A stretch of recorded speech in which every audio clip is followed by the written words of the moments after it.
आपके best friend के सामने आपकी गवाही सही नहीं है, आप एक रियल क्रिश्चियन नहीं। जब तक आप परमेश्वर के वचन को नहीं तोड़ते, शैतान आपके ऊपर लीगली कोई अधिकार नहीं रखता। अगर आप परमेश्वर के वचन के अंदर खड़े हैं, जब आप पर्सनल जिम्मेवारी के साथ प्रभु में चलना शुरू कर देंगे, वो आसमान खोल देगा आप लोगों के लिए, हेवन ओपन कर देगा आपके परिवार के लिए। बाइबल कहती है जब यहोशू मर गया, मूसा के टाइम पे परमेश्वर ने मिरेकल्स को दिखाया, यहोशू के टाइम पे परमेश्वर ने मिरेकल्स को दिखाया। जब यहोशू मर गया तो यहोशू के साथ जो पीढ़ी जिसने प्रभु के काम देखे थे वो भी मर गई। एक अलग पीढ़ी आई, दूसरी पीढ़ी आई जो परमेश्वर और परमेश्वर के कामों को नहीं जानती थी। और बाइबल कहती है जब परमेश्वर ने कहा था मैं तुम्हें कनान के सब देश दूंगा, जब वो एक देश में जाते थे तो बाइबल कहती है एक देश में गए, परमेश्वर का हुक्म था सारे कनानियों को वहां से निकाल देना और वहां कब्जा कर लेना। पुराने नियम में ऐसा होता था। तो वो जाते थे और कुछ कनानियों को रख लेते थे। नहीं नहीं, ये मेरे खेत काम करूंगा, ये मेरे घर च काम करूंगा, ये मेरी रोटियां बनाऊंगी, ये मेरे पोचे लाऊगी।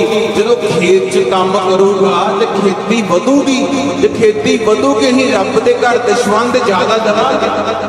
तो परमेश्वर ने कहा पूरों को निकालना, लेकिन क्या हुआ, थोड़े थोड़े रख लिए। चलो जी पानी भरने के काम आएंगे, कुआं खोदने के काम आएंगे। धीरे धीरे धीरे क्या हुआ, जब वो लोग मर गए और अगली पीढ़ी पैदा हुई, वो उन्हीं के देवताओं की बाइबल कहती उपासना करने लगी। अपनी किसी की लव मैरिज हो गई कि काम करता है लेकिन उसकी बेटी सुंदर है, लव मैरिज हो गई, उसके बेटे से लव मैरिज हो गई। लिखा उनमें शादियां होने लगी, उनके देवताओं की वो उपासना करने लगे।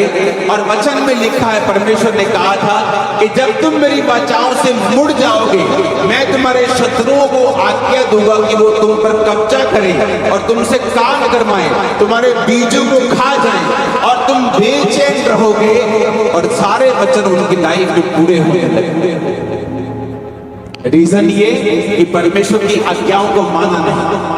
अगर उनको निकाल दिया होता पूरी तरह से, ना वो वहां पे होते, ना उनके बच्चे उनकी लड़कियों से लड़कों से शादी करते, ना वो फंसते, ना वो दुश्मनों के अधीन होते। क्योंकि शैतान जो काम करता है वो धीरे धीरे करता है, वो एकदम से काम नहीं करता। वो बड़ा इतना पेशेंस अगर क्रिश्चियन लोगों की लाइफ में आ जाए ना, शैतान जितना वो सफल हो जाए, मैं बता रहा हूं आपको। वो पेशेंस से काम करता है, धीरे धीरे धीरे, थोड़ा सा स्टेप कि रहने दो, तुम्हारे घर चराएंगे, तुम्हारे पशुओं को चराएंगे, कहाँ तुम लेबर ढूंढते फिरोगे, रहने दो इनको, कोई बात नहीं, ये कौन सा कुछ कर रहे हैं, ठीक है रहने दिया। 40 साल बीत गए, 50 साल बीत गए, एक पीढ़ी मर गई, जो दूसरे बच्चे पैदा हुए, ना यहोवा को जानते थे, ना वचन को सुना था कभी इतना, ना मिरेकल्स को देखा था। उनकी बेटियों से, उनके बेटों से शादी करने लगे और फंस गए। जब वो फंस गए, उनके देवताओं की उपासना करने लगे, तो वचन कहता है कि परमेश्वर ने मोआब देश, वो देश जो इस्राएल की ओर देखते तक नहीं थे, इतना डरते थे, उन पर जाकर कब्जा करने लगे और शैतान उन पर कब्जा करने लगा। शैतान आपके ऊपर कब्जा नहीं कर सकता जब तक आप परमेश्वर के वचन से नहीं हटते हैं, जब तक आप परमेश्वर के वचन को नहीं तोड़ते हैं। शैतान आपके ऊपर लीगली कोई अधिकार नहीं रखता अगर आप परमेश्वर के वचन के अंदर खड़े हैं तो। इसलिए शैतान बड़े धीरज के साथ काम करता है, वो आपसे छोटे छोटे स्टेप्स उठवाता है, धीरे धीरे, छोटे छोटे, स्मॉल स्मॉल स्टेप्स के साथ जो काम करता है। उसे मालूम अगर मैं ये छोटे छोटे स्टेप्स उठवाऊंगा तो आने वाले समय में छोटे स्टेप का बड़ा बतंगड़ मैं बना सकता हूं। इसलिए वो छोटे छोटे स्टेप्स के साथ आपको फंसाने की कोशिश करता है, क्योंकि वो जानता है कि आप मसीह को जान चुके हैं। वो एकदम से आपको जाके मूर्ति पूजा करने के लिए नहीं बोलेगा, वो एकदम से जाके आपको गलत काम करने के लिए नहीं बोलेगा, लेकिन वो धीरे धीरे काम करता है। उसे मालूम है, उसने एक्सपीरियंस लिया है कि धीरे धीरे से किस तरह से लोगों को फंसाना है। लेकिन अगर आप अपनी पर्सनल जिम्मेवारी को समझेंगे, अगर आप समझेंगे कि परमेश्वर ने आपको खड़ा किया है एक विश्वासी के रूप में, अपनी गवाही को बना के रखे। आपके अगर आपके बेस्ट फ्रेंड के सामने आपकी गवाही सही नहीं है, आप एक रियल क्रिश्चियन नहीं। अगर आपकी फैमिली के सामने आपकी टेस्टिमनी सही नहीं है, आप एक रियल क्रिश्चियन नहीं है। अभी तक आपने क्रिश्चियनिटी को पहचाना नहीं है। मैं आपको बता रहा, मेरी गवाही मेरी फैमिली के सामने शुरू हुई कि मैंने नशे छोड़ दिए, अपनी गवाही पे खड़ा रहा। गलत काम छोड़ दिए, अपनी गवाही के ऊपर खड़ा रहा। मेरे रिश्तेदार आए बोलने के लिए कि एक दिन तू वापस अपने धर्म में आएगा और तू पछताएगा। मैं अपनी गवाही के ऊपर खड़ा रहा, अपनी गवाही कभी खराब नहीं होने दी। मेरे क्लोजेस्ट पर्सन जो मुझे सबसे अधिक जानते थे, वो सबसे ज्यादा प्रभावित थे मेरी गवाही से। मेरे बेस्ट फ्रेंड जो कॉलेजेस से मेरे साथ थे, वो बड़े हैरान थे मेरी गवाही को देख के कि तूने जिन चीजों को एकदम से छोड़ा है, लोग सालों तक छोड़ नहीं पाते, किस तरह से तू बदला है यार, कमाल की बात। और वो गवाही जो मेरे पहले सिर्फ बेस्ट फ्रेंड सुनते थे, मेरे करीबी सुनते थे, और उस गवाही को मैंने बना के रखा है। आज देश सुनते, सभी देश।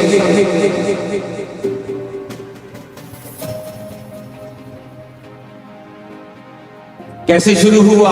परमेश्वर का राज्य एक बीज के समान, बहुत बड़ा नहीं शुरू हुआ, छोटा सा शुरू हुआ। आपकी टेस्टिमनी, आपका दोस्त क्या समझता है आपका बाप के सामने आपकी पोजीशन क्या है, उसको मालूम है आप झूठे हैं, उसको मालूम है कि आप कैरेक्टरलेस हैं। आपकी फैमिली को मालूम है कि आप बात पर झूठ बोलते हैं, आप कैरेक्टरलेस हैं, आप चोर हैं, चोरी करने से घर में आता है, उसको मालूम है।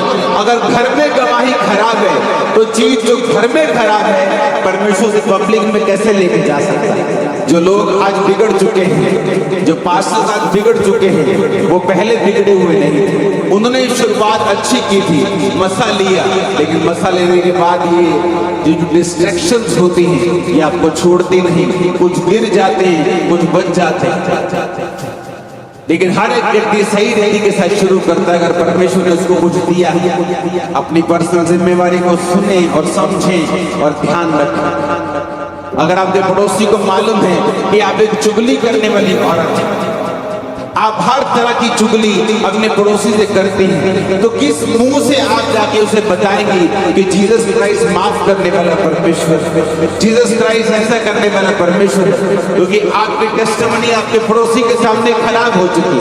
आप गालियां निकालने वाले हैं, आप लड़ने वाले हैं, झगड़ने वाले हैं, आप हर तरह का काम करते हैं। आप किस तरह से अपने पड़ोसियों को जीसस क्राइस्ट के बारे में बताएंगे?